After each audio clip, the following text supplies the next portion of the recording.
Happy Monday, everyone. I hope you enjoyed your weekend. And over here, we're seeing that treasuries have started to back down from last week. I have not seen a change in interest rates yet. That's because it's only Monday.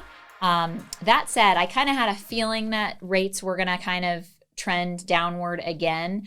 The general consensus is that rates are on their way down, but that doesn't mean it's not going to be a rocky road to get there. So we're going to see rates go up and we're going to see them come down, but generally speaking, we are expecting that rates are going to start coming down soon. Now, the confusion that I get about this with some people is that they think interest rates are tied to prime. If you're getting a line of credit, and there are certain loans that are directly tied to prime, but the majority of long-term interest rates are not tied to prime. So they are tied to treasuries, and treasuries are directly correlated to inflation. So we have a very big week next week. You're going to have the inflation's going to come out. We're going to get CPI and then also employment data. So next week is a very, very big week for information that could affect treasuries more.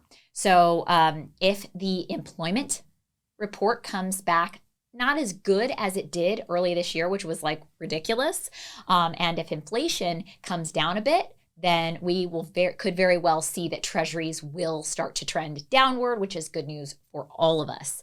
Now, that said, in terms of what opportunities am I seeing out there in the market, the opportunity that I'm seeing where people are making a good return on investment and a good return on equity is ADUs. ADUs have been a thing for a couple years now, but that is kind of the big play that I'm seeing in the multifamily space.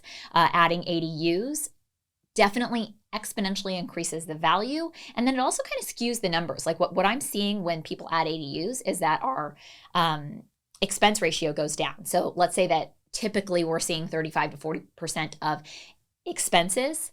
That number comes in a little bit lower once you add ADUs. And the more ADUs you add, the lower your expenses overall become. So now you get value as if, they're actual apartment units, even though they're ADUs.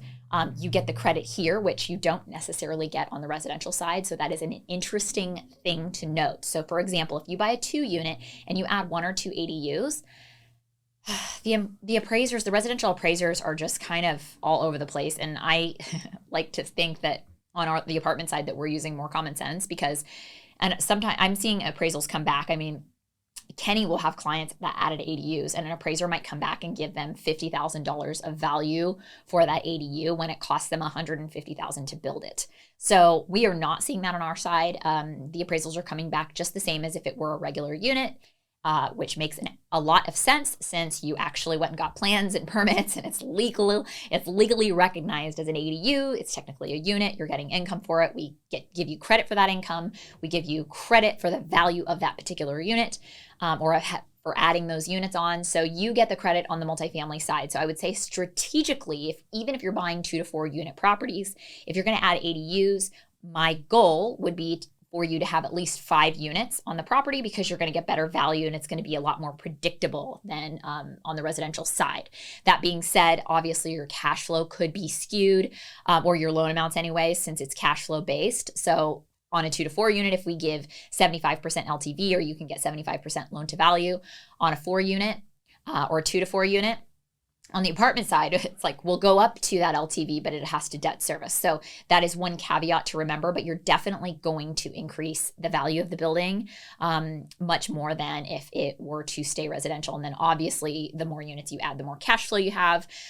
So it's all good for you there. So 5+ units would be my goal if you're adding ADUs for that reason. So hopefully Fanny and Freddie and the residential market will get their act together at some point and realize that if people are going and getting plans and permits for these things, that they're actually giving you credit. Now that said, I'm underwriting a lot of deals, but not many of them are coming to fruition. And the reason that is because obviously buyers are trying to do deals. They want to get deals done, but they're just not quite making sense. And especially since rates have ticked up over the last few weeks, that's making it a little bit harder for deals to make sense. And then sellers still, want to sell at like 2021 prices. So that still has not normalized yet. But hopefully it will at some point. The residential market is really strong. In fact, the weird thing is I was looking at some data with Kenny, and it's interesting because typically in the beginning of the year, inventory is lower. And then as we get later in the year, inventory starts to go up. So right now what we're seeing is inventory was higher at the beginning of the year, even though it was still very low, but it's actually getting lower now. So that's the issue that we're having, coupled with if you are trying to do any residential loans, you probably are starting to see this, or if not, be prepared that Fanny and Freddie are essentially punishing you for various things. So for example, if you want to do a residential cash out refinance, they're now adding an extra hit to the rate. So you're having to pay a higher rate if you want cash out on your property. Plus you have to have 12 months ceasing, meaning that you have to have at least owned the property for 12 months. And then secondly, if your debt to income ratio is over 40, they're hitting you on the rate for that too. So what that's telling me is that the housing market is still pretty healthy, all things considered. I mean, it's very healthy because we're in just kind of like this weird time right now. I would say a time that we haven't seen before because we're seeing, a strong housing market, yet we're in this recession and, rates are going up, but homes are still selling and values aren't really dropping too much. So we're kind of in this weird place. So we're seeing that Fannie and Freddie are actually trying to deter you from pulling cash out and from doing financing because the housing market is not really slowing on its own, even with interest rates rising as quickly as they have. So we still have a ways to go here. We anticipate as we get into the summer that everybody will fully be admitting that we're in a recession. Financing remains to be a little bit trickier. We do want to get deals done, but I will say that lenders have gotten a little bit more conservative. It has become a little bit more expensive, but there are deals to be had just like anything. It's crazy because in 2021 and 2022, it was so difficult to get a deal because you were competing with so many people who were trying to buy.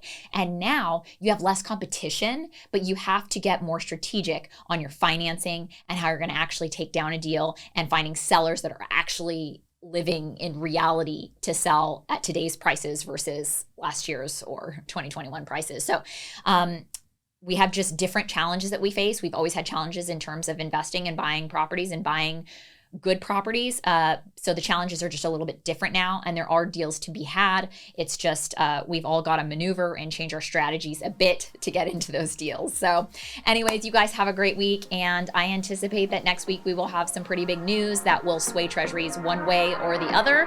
So stay tuned.